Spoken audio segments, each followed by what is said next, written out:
Polina, welcome to the show. Thank you so much, Chase. It's an honor to be here. I'm excited to dive into your work around Hidden Genius, this great book that I was just sharing with you that was an insightful read, a quick read, an easy read, but not maybe for the reasons someone might automatically think. It was quick and easy, at least for someone like myself, because it had a lot of reassurances as to how to fine-tune life, how to squeeze a little bit more, blood from the stone, so to speak. And it's always reassuring, I think, to kind of hear from someone as committed to getting better or optimization or even maintenance as yourself, but also someone like yourself who is sharing information from so many other great thinkers, movers, shakers, doers, that a lot of this stuff we're after in terms of living an optimized life, a better life, a more fulfilled life, or even just being content with what we got, it really isn't, it's not that much of a secret sauce. It's just, are we choosing the right choices, and are we staying disciplined enough to, be adherent with them, and then to reflect back periodically and keep what serves us and dismiss what doesn't. So Hidden Genius, the secret ways of thinking that power the world's most successful people, was kind of all that in a nutshell for me. But before we kick off, I would love to know what was the main reason for writing this book? What was that what was that itch that you were looking to scratch most? Yeah, so ironically, things in my life, a lot of times, I haven't necessarily sought them out. It's more of like an opportunity came about and I was curious enough to pursue it. The same thing happened with this book. It wasn't like I had an idea for a book and I was out there pitching my book to various publishers. In reality, what happened was I had a newborn baby. She was 3 months old. I was in no position to be writing a book. I didn't have the time. I was exhausted. I wasn't sleeping. But I had been writing this newsletter, The Profile, for 5 years. And I got a message on Twitter from an editor at a publishing house in London. And all he said was, I really enjoy your newsletter. If your thoughts ever turn to writing a book, let us know. And I was like, well, I'm never going to let you know because my thoughts will never turn to writing a book.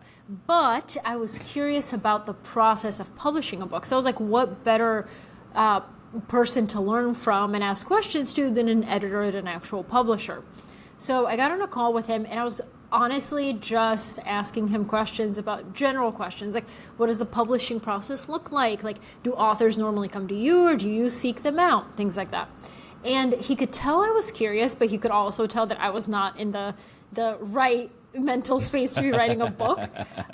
But the way he lured me in was he said, just send me a quick summary. If you were to write a book, what would it be about? And at that point in time, because I had been writing my newsletter for 5 years, which studies, the world's most successful people, I was like, I've been writing and curating in like profiles from a lot of these interesting people, but I've never actually boiled it down to the lessons that I've learned from them. So a book would be something very, very practical that I've learned from all these people, because in my experience, I've read a lot of books that are stuck in the theoretical and they don't bring it back to the practical. So you read and you say, oh, this is amazing information, but I don't actually know how to implement it in my own life. So I wanted to do that if I would write a book. So then piece by piece, little by little, I got hooked into this process, never pitched another publisher, never spoke to another publisher. I was like, I'm just going to do this because it's good experience and I'm curious about the process. And it came together somehow. Day by day, minute by minute, I wrote a book. That's such an incredible and really unique kind of backstory to book writing that I think is pretty uncommon. So thank you for sharing that. Diving into the work, the first thing that kind of stood out to me is a question that I think a lot of us face or will face in pursuit of personal development, self-help, scratching that itch, so to speak. And that was, what distinguishes the truly exceptional from the merely great? Because many of us might feel, and rightfully so, like we are achieving greatness. Whatever our definition of greatness is, we are getting stronger, we're getting happier, we're getting more successful, we're getting more fulfilled, we're getting insert our own marker for success here. But And now maybe this is where a little bit of comparison syndrome sneaks in, or we begin to question ourselves, or how do we maintain this? The question is, how do we know if we are exceptional? Can that be an intrinsic benchmark? What was kind of your discoveries around this? Absolutely. So there's a lot of people that you will encounter online who have hacks for becoming great or becoming exceptional or successful. And those hacks are typically something like, I wake up at 5 a.m., I go on a 3-mile run, then I go in my ice bath, et cetera, et cetera. Like, my morning routine is 5 hours, and then I have lunch, and then I start my evening routine, basically. Right. Yeah. It's just all the routine, exactly. Yeah. And that may work for some people, but I personally don't think that success is found in the hacks here or there. Make sure you wake up and drink your water and then get in your ice bath. Sure, but that's not a marker for success.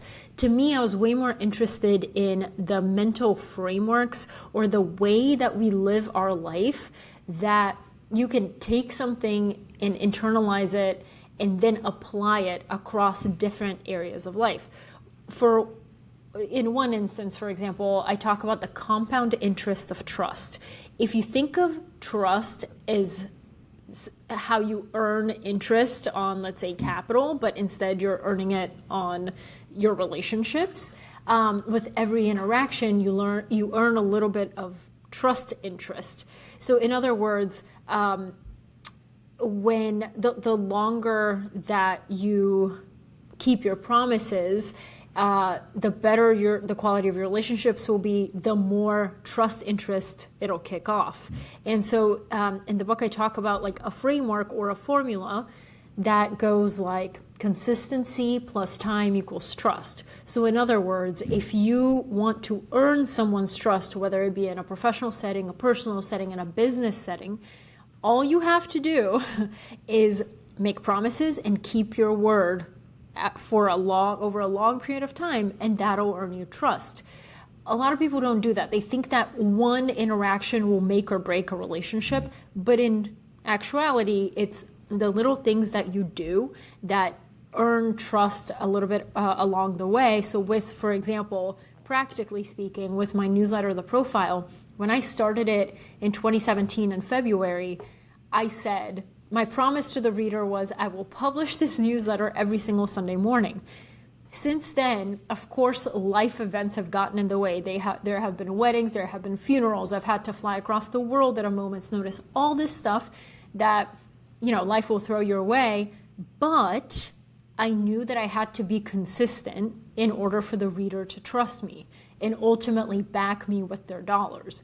So since February of 2017, I haven't missed a single Sunday, because that is my promise to the reader, and that is what I deliver on a weekly basis.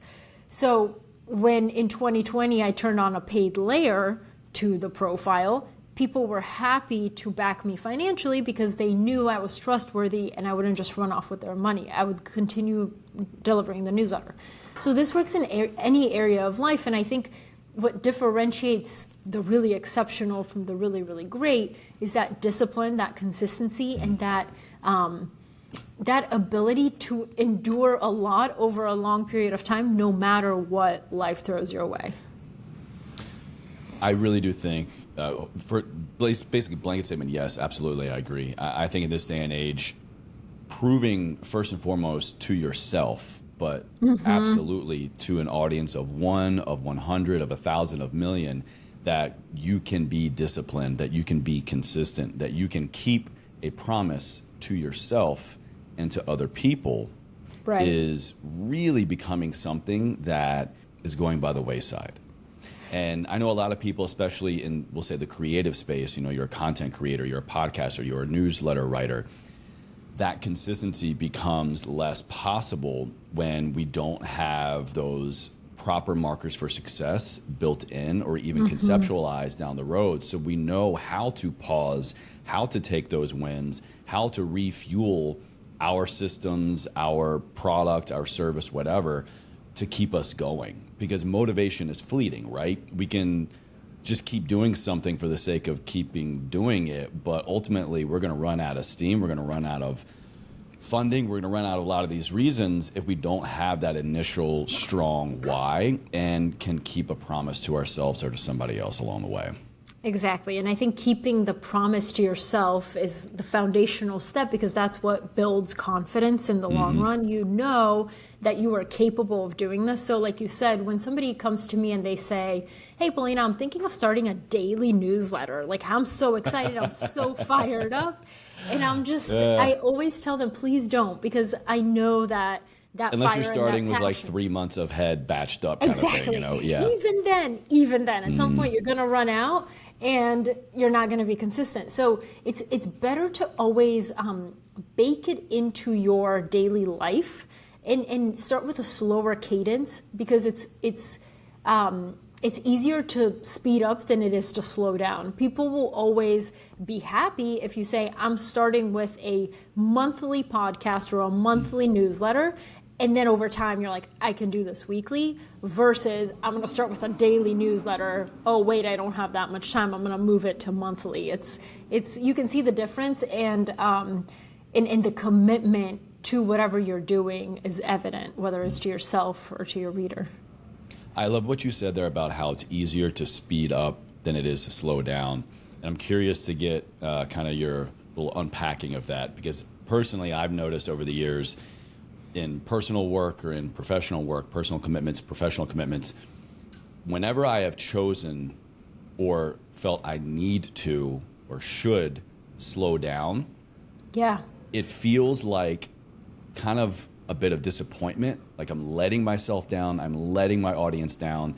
Dare I even say a little bit of shame around I'm not keeping my word, or I can't uphold this standard that I said that I could. Whereas when I ramp things up, it's usually out of excitement, it's motivating, it's I can't wait to share it. I feel like there's something inside of me that is totally new, and therefore it just has to come out.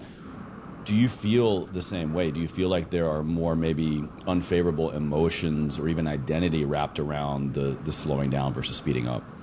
Totally. And I think that a lot of people will say, oh, I'm starting something like the profile, like my newsletter. And to me, I'm always, I'm never afraid that somebody's going to copy what I do and do it better than me, because I definitely know I'm not the smartest. I definitely know that I'm not the best writer. But what I do know is that I'm the most consistent. There have been so many newsletters that have come and gone, but I continue to send it every Sunday. And over time, it starts to compound and grow even faster. With the speed up and slow down, it's almost as if those first, like, let's say 6 months is almost like a trial period for yourself, where if you force yourself to only publish once a month, you'll feel, if you're still excited after 6 months, you're like, I can't wait to publish this again. And then you're ready to publish every week.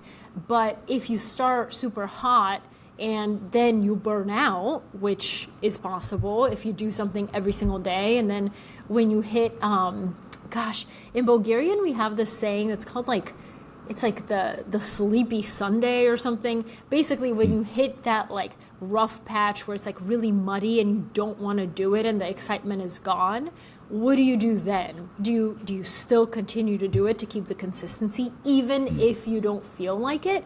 Or do you give up and you say, you know what, I'm burnt out, I need to slow down, which is not a bad thing. It's just that, like you said, you almost feel like you overpromised and underdelivered, where you want to do the opposite. You want to deliver every single time, and then I think everybody is happy in that scenario. You know, speaking of mud, this reminds me of a quote that you have in the Unleashing Your Creative Potential section from Da Vinci. And it goes, it should not be hard for you to stop sometimes and look into the stains of walls or ashes of a fire or clouds or mud or like places in which you may find marvelous ideas. You know, I think oftentimes that we try to force creativity, but this quote quite clearly recommends kind of the opposite, I think. So what creative potential awaits us in the mud in such places? Okay. Great transition, by the way. That was excellent. I couldn't have planned that any better. I was like, how is she going to bring up a Bulgarian mud quote? Let's just run with it. Yeah, that's great. So good. So I love this because in a way, creativity, you get away from that I need to feel inspired mode of creativity, and it becomes a daily practice. So when people ask me, what do you do when you're stuck or you have writer's block or you don't have ideas? I tell them that that never happens because I usually carry a tiny notebook with me everywhere I go. So if I overhear a conversation that I find interesting, I may not know how I'm going to use that in the future. I just think it's interesting, so I'll write it down. And then you have a notebook of little tiny ideas or germs of an idea that you could potentially later turn into something else. I learned this from so many different types of creative people. For example, Grant Achatz, who's one of the most innovative cutting-edge chefs in the world, he sees the world, he calls it through a kaleidoscope of food. So because he's a chef and he's focused on the dining experience, it's not to say that the only places he can get ideas is from a kitchen or another restaurant. The way he gets ideas is from his entire world. So as he's moving throughout his day, he's going to a museum, he sees a large-scale painting, and he says, why can't I eat off of that? He takes that idea and turns it into a tablecloth, and the whole tablecloth looks like a large-scale painting. Another time, he was listening to a song by Rage Against the Machine, and he was like, wow, the tempo, like there's so many like peaks and valleys. How can I use that structure and mirror it in the dining experience? It's like a story, it's like a song. So yes, you know, these are very different industries or places that he's getting the ideas, but because his lens is from food and dining, he's able to incorporate it from all sorts of areas in his life. I'm the same way. I write about human beings and I try to like analyze their habits and what they do. So when I'm moving throughout my day, if I have a lens that I look at that's like people, I'm always thinking about where is the human here. So for example, during the pandemic, I was in New York City and I was on a walk down the street and it was a ghost town and I kept seeing like business after business was closed. I didn't see it as a closed business. I saw it as, I wonder what the human behind this business is feeling right now. So then I did a series on the faces of American business, and I interviewed the people who had to shut their businesses down. Wow, what an amazing idea. So it's like that. Through whatever you are doing right now, you can see the world through a kaleidoscope of X, and then that way you're constantly on the hunt for ideas without even realizing it. You know, again, you're just lobbing up amazing transitions here from that chef idea. I had a note down from the same section, Unleashing Your Creative Potential. Describe for us, please, this concept of flavor bouncing in relation to brainstorming and creativity. Okay, so this is a really good example of the fact that creativity is a skill. It's not a fleeting moment like many people would have you believe. They'll say, you know, wait for your moment of inspiration, or that creativity is something from the gods or the muses or something like that. Creativity is a skill that you can sharpen.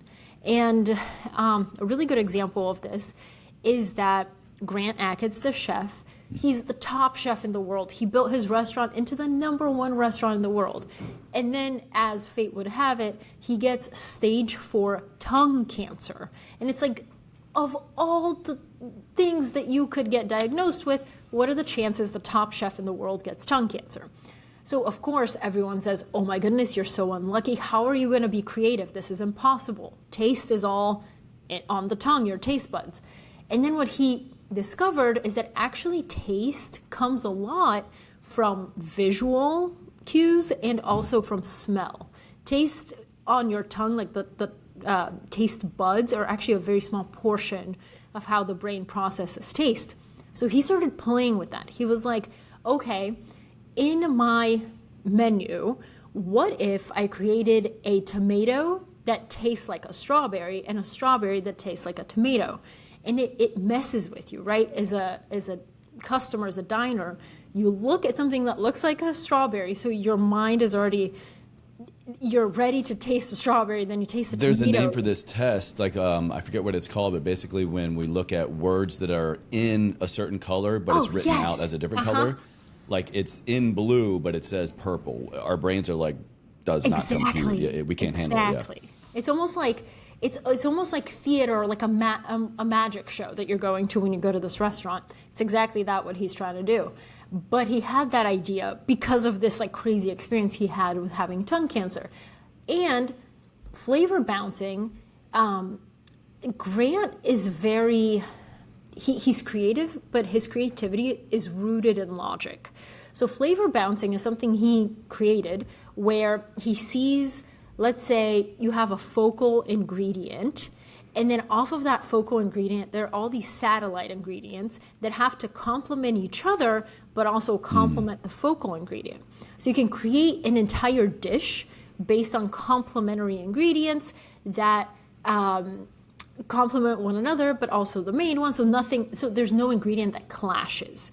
And it's a very good example of how you can think your way to creativity. It doesn't just have to be a feeling or something you feel like doing or an emotion. And because of that, because that's his perspective on creativity, he forces his team to blow up the menu every 6 months and start over from scratch and create a whole new menu, because he's like, if you don't do that, you're only going to repeat what's been successful in the past, and that's a recipe for complacency. The last thing I want to cover here on the creative section that I feel so connected to is rules and creativity. I think the most creative I have ever gotten is when I have stepped outside of my rules. I have tried to look at them through the lens of gray instead of so black and white. You make this point of how we need to understand them, not follow them. What do you mean by that? Yes. So I used to hear this saying a lot, which was, only break the rules if you know the rules, because otherwise because otherwise you don't even know what you're doing. You're just breaking rules for no reason. But there has to be a reason to the madness, right? Like, I think it was Aaron Sorkin, the screenwriter, who said this, but he said something along the lines of, there's structure and creativity. Like, you know the rules, and once you know them and understand them, there's power in breaking them or inventing new ones. But complete unstructured freedom is the difference between great art and just finger painting. One is finger painting because there's no rules, there's no boundaries, there's nothing. And the other one is more structured freedom, where there are rules, but you're creating new ones or innovating within those rules that either you invented or there's some sort of structure to what you're creating. I love that. I mean, really anything coming from Aaron Sorkin, I would definitely lean into. So he's done some stuff right, that's for sure. Yeah, for sure. Another area of your book that was so kind of just, it stood out so strongly for me, especially for the concept of, living a life ever forward. I talk a lot about mental fortitude, resiliency, strong mindset, mental toughness. You have a section called Mastering Mental Toughness. And you talk about this ability to endure and how mental toughness seems to be a byproduct for most people only after they have been through hell. They've only on the other side of this obstacle, this hardship. Is it something that we can develop intentionally, or is it simply a mindset we must adopt as we navigate life kind of after the fact? Yeah, so there's this idea called elective hardship, which means that you can invite hardship into your day on purpose, voluntarily, so that when you get hit by life with a blow that is absolutely coming for everybody, you're not completely unprepared. You've built small pockets of resilience in your mind where you're like, you know what, this is awful and horrible and I have to get through this, but I know I can because I've developed the skills to do it. So for example, David Goggins, who's a former Navy SEAL and extreme athlete, he talks a lot about doing one thing a day that sucks. So again, make a promise to yourself, I'm gonna run 2 miles today, and you look outside and you're like, oh, it's raining. His point is go run anyway, because that creates friction in your life. And by overcoming it, it's a small thing, but you overcame it. And it's not just like physical feats. It's also, for example, if you really hate negotiating, there will come a point in your life where you have to negotiate a raise. You have to go to your boss and you have to say like, my time in my work is worth this, and I think I'm worth this, and I need a raise. But a lot of people have an aversion to that, and they're very nervous and they're very scared. So in your day, bake something in where you have to negotiate. Find an item in your house and sell it on Facebook Marketplace and negotiate with a buyer. It's a small thing, but it teaches you how to exercise that muscle so that when the big moments come, you're prepared. This is what we hear so many greats talk about, so many successful people, objectively successful people, and successful being extremely famous, extremely rich, or just extremely happy and rich in fulfillment. One example that comes to mind for me is Lewis Howes, one of the biggest podcasters in the world, New York Times bestselling author. He had a deathly fear of public speaking. This is a podcaster, a guy who crushes it in the speaking world. What did he do?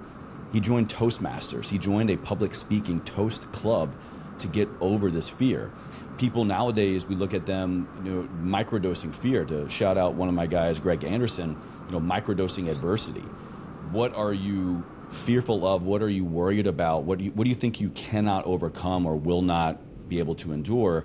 Take a small chunk of that and, like to your point, insert it consciously into your day. For a lot of people right now, this is, taking a cold plunge or a cold shower or just doing something uncomfortable that is going to show you, first of all, that you can keep a promise to yourself, that when you choose something, you follow through on it. But more importantly, on the other side of it, there's doing, but then there's also reflecting. There's doing and then understanding why you did it and what lesson you're taking with you, so that when that larger adversity comes knocking on your door, you're not as caught off guard. And, this is just amazing. We'll roll right in with another smooth transition from Goggins, because I pulled this quote from your book. He says, the most important conversation you'll ever have is the conversation you have with yourself. And so my question for you around this quote is this where mental toughness starts? Is it the voice first in our head? Yes, and here's something that I want to be very cognizant of highlighting, because I think we hear a lot of, you have this narrator in your head, you have to change the voice in your head, you have to be kind and positive with yourself, etc. But for most people, that feels not genuine. It feels like it's, you're lying to yourself or something like that. What David Goggins did is he had a horrible voice in his head. He would call himself names, blah, blah, blah. And then he realized that actually that internal narrator was in his voice. It was his dad's voice. His father was abusive when David Goggins was a child, and a lot of that came from him. So once he realized that, he was like, okay, I'm going to do something called the accountability mirror. I'm going to look at myself in the mirror, and I will start with the honesty, how I feel about myself today. And he looked at himself in the mirror and he said, you're fat, you're lazy, and you're a liar. But then, and this sounds really harsh, but that was honestly what he saw in his reflection. And then the next question is how you can start to change the voice, which is also goes to the name of your show, Ever Forward. He said, what are you going to do about it? Because that was the past. Now let's look forward. What are you going to do about it? And for every single negative thing that he had a solution or some way to counteract it. You're fat, go on a run every single day, whatever, for 2 miles. You're lazy, get up and go do an activity with someone. Basically, what is the opposite of this voice in my head? Yeah, what and is the how are you going to antithesis? change it? So you're a liar, go a day without lying for external validation, things like that. And he would paste those sticky notes all around his accountability mirror. So every time he looked at his reflection, he knew what he had to do. And in the book, I talk about that there's a difference between listening to yourself and talking to yourself. Listening to yourself is the knee-jerk, instinctual voice that we hear when something painful is going on.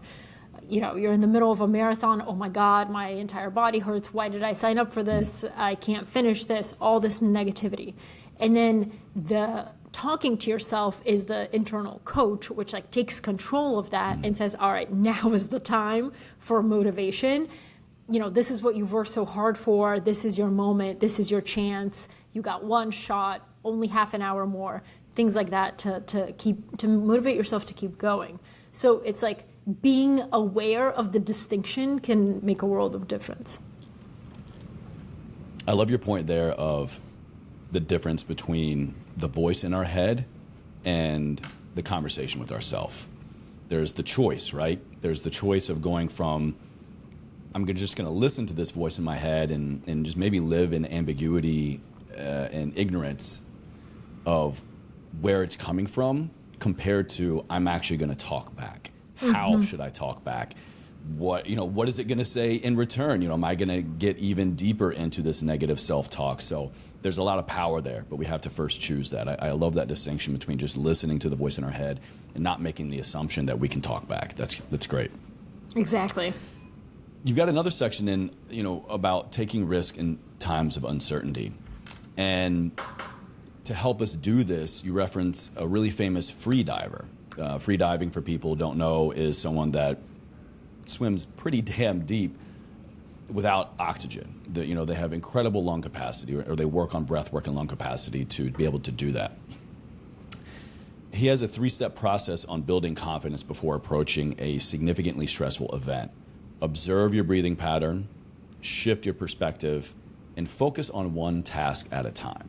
This really surprised me, coming from somebody like he was kind of talking to himself and preparing for going underwater for great lengths, but it felt so relatable to really any difficulty that I might be facing, any time of uncertainty.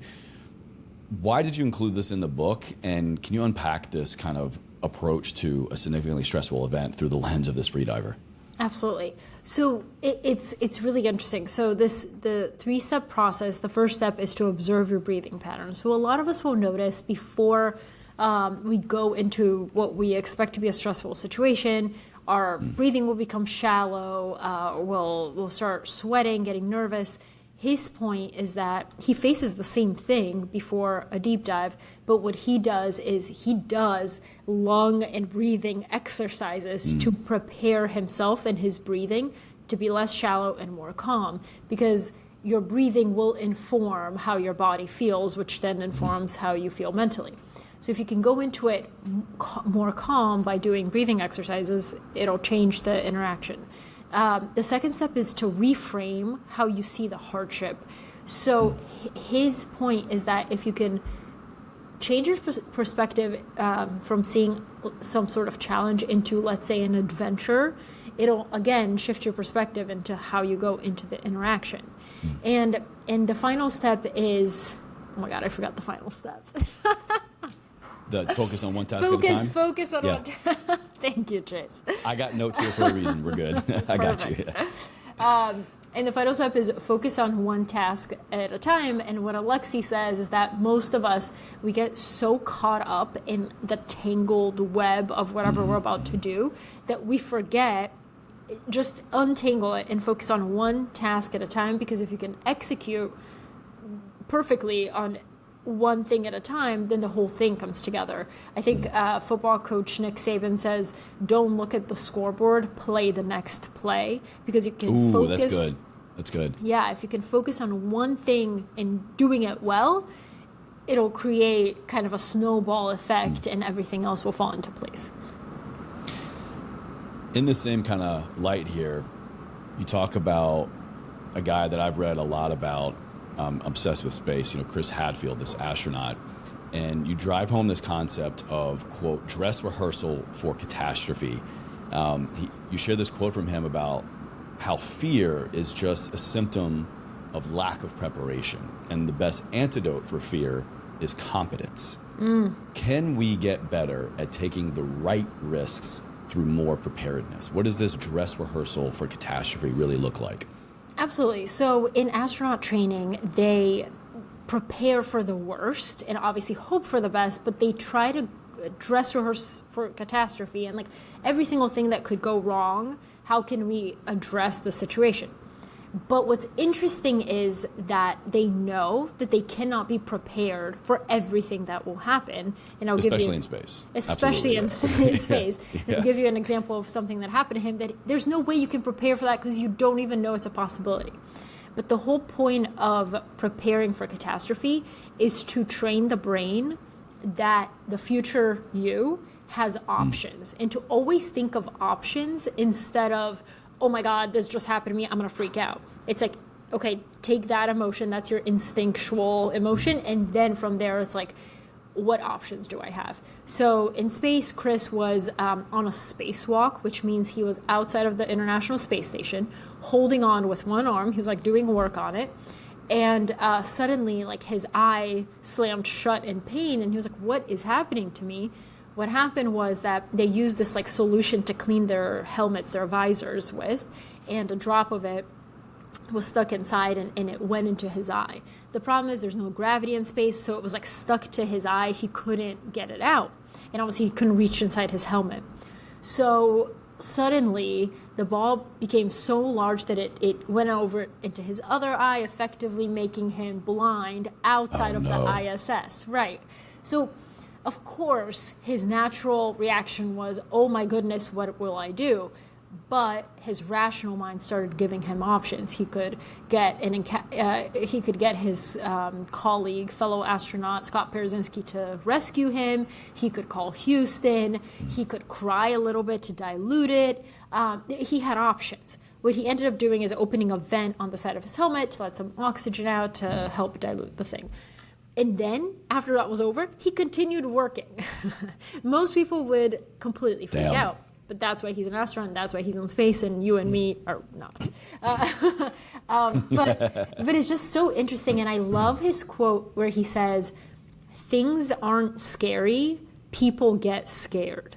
And if you think about that, it's basically nothing is actually objectively scary. It's how the mind interprets it. So he gives this example of, when you were little and you were learning to ride a bike, the bike was terrifying. You could fall, you could hit your head, you could break your leg.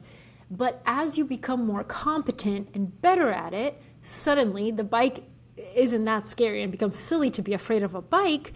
Instead, you're like, I have the skills, I can master this. But the whole point is the bike and its danger level never changed. It's just as dangerous today as it was when you were learning. The only thing that changed was you. You're the one who changed and became more competent, therefore you became more confident.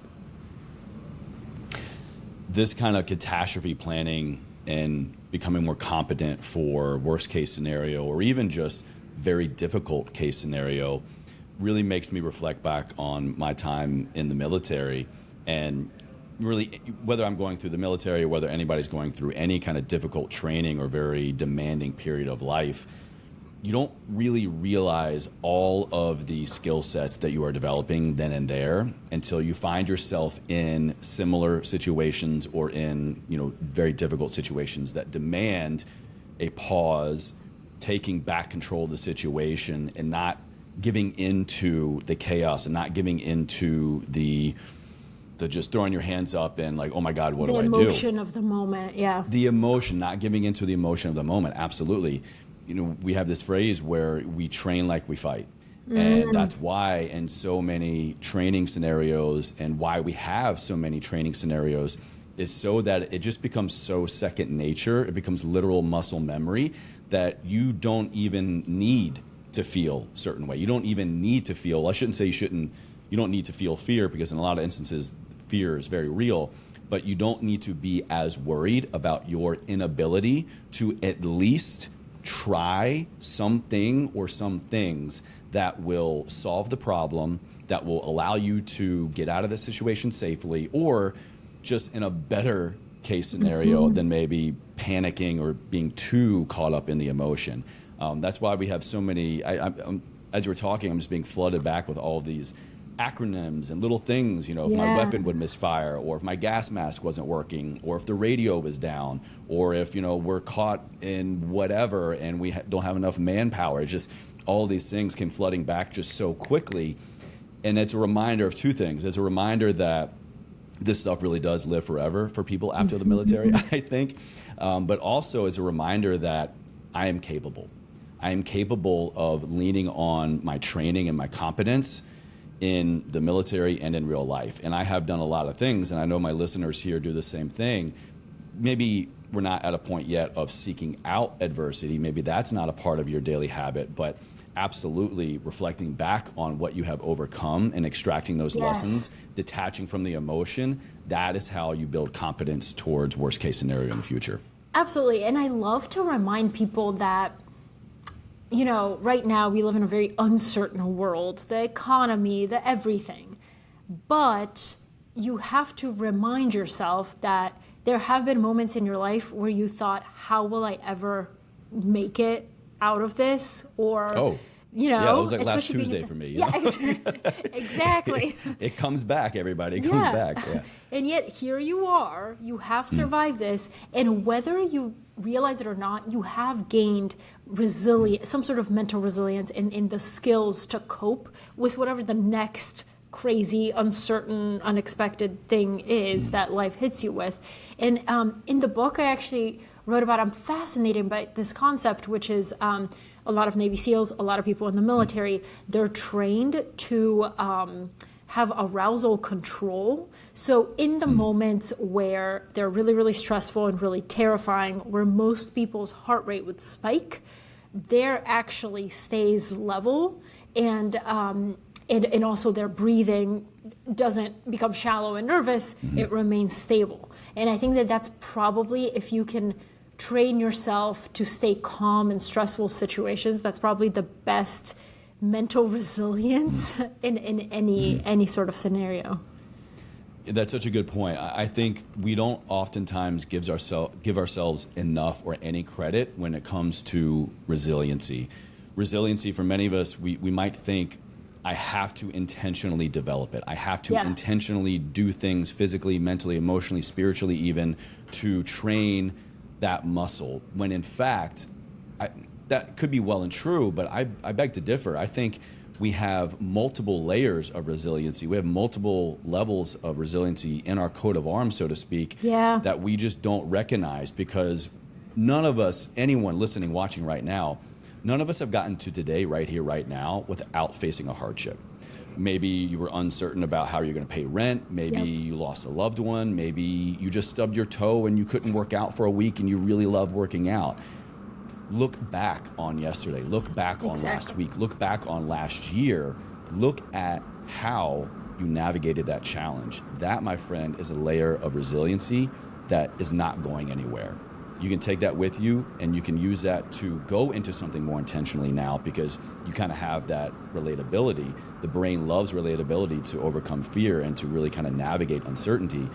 We don't give ourselves credit, I think, for the amount of resiliency that we have actually compiled. Oh my God. Whoever was just listening, just like pause it, rewind it, re-listen, print it out, and frame it on your wall. Boom, that's a clip. Let's clip that, everybody. All right. Yeah. One other thing I want to bring up about taking risk in times of uncertainty is this real quick quote you have from Tony Schneider, and that's about make reversible decisions quickly and irreversible ones deliberately. That's so sweet, but so powerful. What do you think they mean by that? This is a framework I use probably on a daily basis. I am the type of person who takes things very seriously. And one way to counteract that is to ask, is this decision reversible or is it irreversible? When I was thinking about leaving my job at Fortune magazine to work on my newsletter full time, I called it the seesaw of misery. Like, I would wake up, I'd be super excited to quit my job, and then I would go to bed and be like, are you crazy? You have health insurance. Yeah. Exactly. So you're constantly on this up and down. You can't make up your mind until you ask yourself the question, is this decision reversible or irreversible?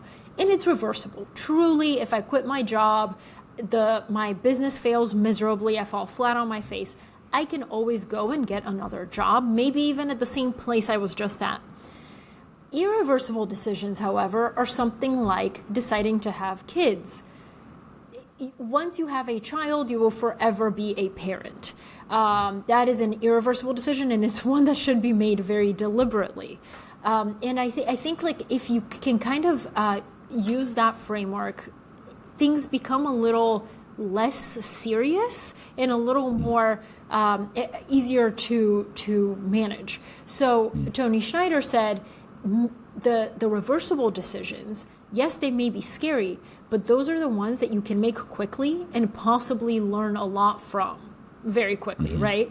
But the irreversible ones should be made slowly and deliberately because they're irreversible and you have the rest of your life. So it's just a really great framework for somebody who is very indecisive and goes back and forth a lot. Moving on to another section that I loved that I think ties very well into navigating risk in times of uncertainty.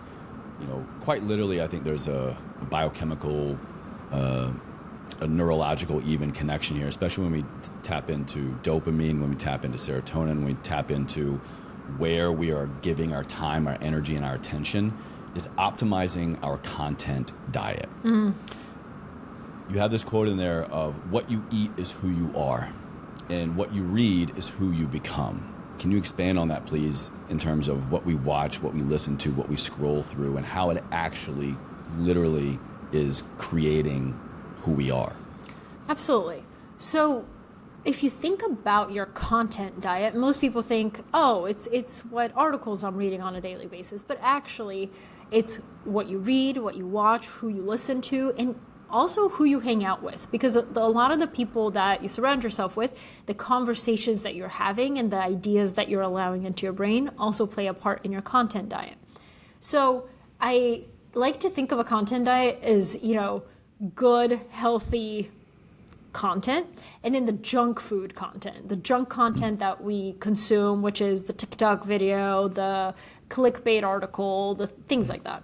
And it's interesting if you think about an earlier version of yourself when you were going through the education system and you were forced to put difficult ideas into your mind, ones you disagreed with, ones you may not have understood, read books that were difficult, had to debate ideas with other students. But then we stopped doing that. We leave school and now it's up to us to create this diet of content. And if you think about it, most people don't even read the full article. They just read the headline, get upset, reshare it, and move on. And that's very superficial. And actually, we're not growing, and we're not generating new ideas because we're not putting quality ideas into our brain. For me, I elevated my content diet by literally starting a newsletter that forced me to read high quality content on a weekly basis to share it with other people. So I'm guessing you're the same way. You put yourself in a position to have high quality conversations with people to absolutely. debate ideas. That's why we're here. Exactly. Yeah. So it's not that you don't consume the junk food content, the watching the reality TV shows. It's just don't let that be the bulk of your content diet. To kind of piggyback on this, there's another concept you talk about, this theory of maximum taste from David Brooks, excuse me. He says that each person's mind is defined by its upper limit, meaning the best content that it habitually consumes and is capable of consuming. I think that's so powerful, and I want the listener to just kind of think about it for a second. No shame here, no judgment, but just be very honest. The majority of the content you are consuming on social media, email, TV, all forms media, what does that majority look like? Is that you escaping? Is that you mindlessly scrolling? Is that you feeding your mind with things that might be an escape at the moment, that might maybe make you feel good or just not feel anything? Maybe that's what you're after, but is it nurturing? Is it enriching? Can you walk away with more education, more information, more empowerment, more certainty about your own life compared to fake life here? We're only being shown things that people want to show us. What if you just think about that as your upper capacity? So is your upper limit of content consumption, your upper limit of your mental fortitude, is it reality TV? Is it the latest TikTok dance trend? What if it was something that you were actually passionate about? What if it was just open-ended to things that you're curious about? Maybe you don't have a passion yet, but just you know that there is room for growth and room for potential and room for challenge, really. For me, it kind of comes back to, I think if we adopted the similar 80-20 rule where many of us are familiar of in terms of our nutrition, 80% of the time I'm within the parameters of my chosen diet, or I'm eating clean, or I'm fueling my body properly. And 20% is me being human. 20% is me having the cheeseburger, the pizza, the drink, the whatever, but I'm aware of this at least. So kind of take that same concept and flip it on your content head. And I think a lot of us would really be kind of surprised, or maybe not surprised by why we feel the way we do after watching certain things, listening certain things. And that's on us, that's on us. Exactly. Just like the way that you feel after you consume just a day of junk food, it's the same thing after you binge watch reality TV. One author once said, if you only read the things that everybody else is reading, you can only think the way that everybody else is thinking. Ooh, wow, it's so good. Wow. But it also speaks to, if you truly want to generate new ideas, the lifeblood of human progress is found in ideas and contending with difficult material that you wouldn't normally read or consume. So it's almost like force yourself to find ways to bake into your day, better reading material or more interesting things that you don't normally come across. I always, for example, when I read an article that says, study finds that XYZ is true, I always go to the source because I don't trust that the context is all there. I'm laughing because quite a few times I think I've tweeted kind of facetiously, I make something up like, studies find that people are, I can't even think about something. It's like studies find people are reading way too many studies and not actually enjoying their life, and then I put a cliff note or a little asterisk, not an actual study, but, or science shows that people are putting too much into science and not actually testing things themselves, but you put that word or that little headline in front of things and people automatically are hooked. It's so interesting. I do have one other question before I get to the final question. Do you have a couple more minutes here? Absolutely. Okay. So to kind of wrap it all up, discovering your own hidden genius, you talk about, or you actually ask us in your book in this section towards the end, quote, is it your body, your mind, your outlook, your achievements, your relationships, or your possessions that define your identity? Which you do you consider the real you? The person you are today, tomorrow, 10 years ago, 10 years from now. Can you please talk to us about this concept that we are the creator of our identity so that we can discover our own hidden genius? Yes, this is my favorite thing to talk about because the through line of the whole book, or the theme of the whole book, if you read every chapter, you'll notice that I like playing with perspective a lot. And also I like showing the reader that identity is somewhat slippery. It's the way that we identify ourselves a lot of times is for social status. Oh, my job, this is what I do, or my relationship, this is my partner. Like, we define ourselves with these external things that we could lose in a minute. So I wanted to drive home the idea that the way you define success, usually when I interview people, the final question that I ask them is, how do you define success? Because that tells me so much about what they value. Do they value material possessions, job titles, relationships? Like, well, what is it that they value, and how do they, what do they attach their identity to? So for me, the nature of identity is very slippery, and the whole book's point is that the person you are today does not have to dictate who you are tomorrow. So when you ask me, like, who are you? I have a very hard time answering because I'm so many things that... I feel you on that. Yeah, I'm going to raise both hands on that one. Absolutely, yeah. It's like, I don't know, am I a writer? Am I a mother? It's like so many different identities. I think Oprah once said, don't tie your identity to something you could lose in the blink of a board meeting, which is why a lot of these Fortune 500 CEOs have some sort of breakdown or midlife crisis after they lose their job as CEO, because they're like, wait, who am I then? If I'm not my job title. So I think if you're constantly thinking about, one philosopher once said, human beings are works in progress that mistakenly believe they are finished. And it's like, nobody is finished. We have so many layers, we have so much that we could continue to do. And it's the David Goggins example. It's like, he identified as a weak kid who was bullied and on the receiving end of victimhood. And then he was like, what if I take control of that and I become who I want to be? And it's almost like you have a responsibility to become the person that you want to be.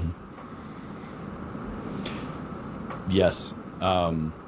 Yeah, that's just probably one of the most true things I've heard, because it's so true for me.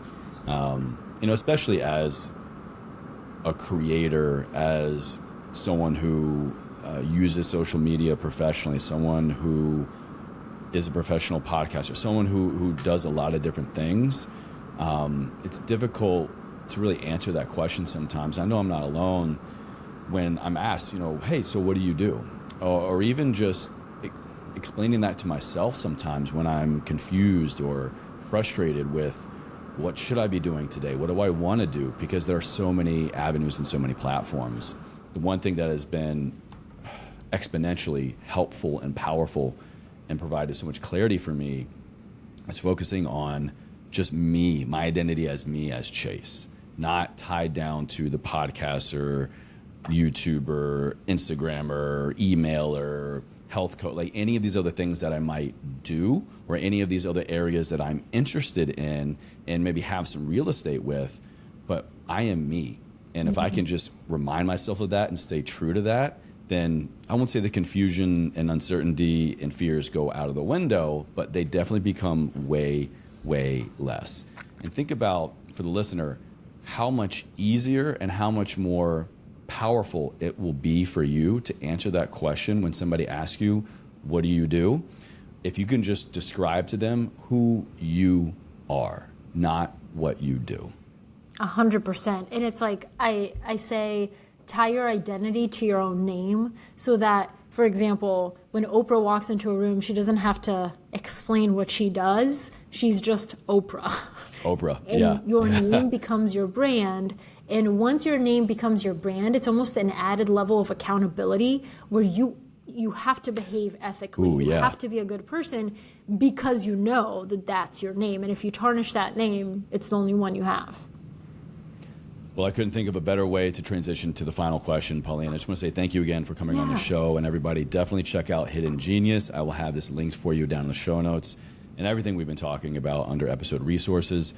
So my final question for you is, living a life ever forward. When you hear those words, what does that mean to you? How would you kind of define that or describe that? Okay, so when you told me the origin story of that, I immediately thought, for some reason, that living a life ever forward is living today as your aspirational future self. So, for example, in the book, I talk about Francis Ngannou, who's this MMA heavyweight champion. He's been through hell and back, but he ultimately made it to where he wanted to be. But when he was growing up, his dad was he grew up in Cameroon, very, very poor. His dad was known as like a violent street fighter, very abusive, very, very violent man. And as he grew up, he said, I admire the fact that he is my father, but I do not want to be like him. And sometimes knowing who you do not want to be can actually help you realize who you do want to be.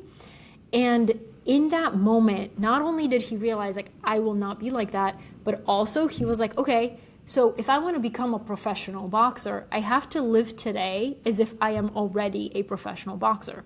So he says in Cameroon, a lot of people drink beer. He never drank beer, he never drank alcohol, he never smoked cigarettes, he would exercise every day. And that was because he was like, I am a professional boxer, so I will act this way today.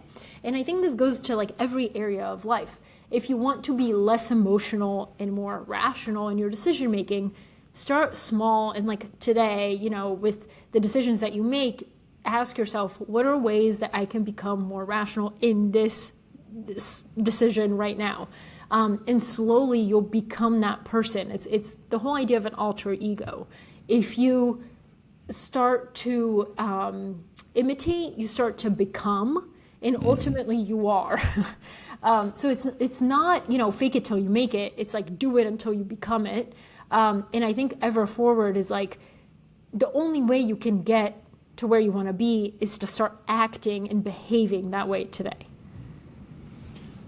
Beautiful answer. I always say there's never a right or a wrong answer. So thank you for that interpretation. I love that Polina, question. this was, thank you. This is my pleasure. Where can everybody go to connect with you right now? Online? Where are you hanging out? You got anything coming up? I'm on Twitter mostly, but you can find my newsletter, The Profile, at readtheprofile.com or the book at hiddengeniusbook.com. Amazing. Thank you, well, Chase. Thank you again so much. I appreciate you. This was awesome. Thank you.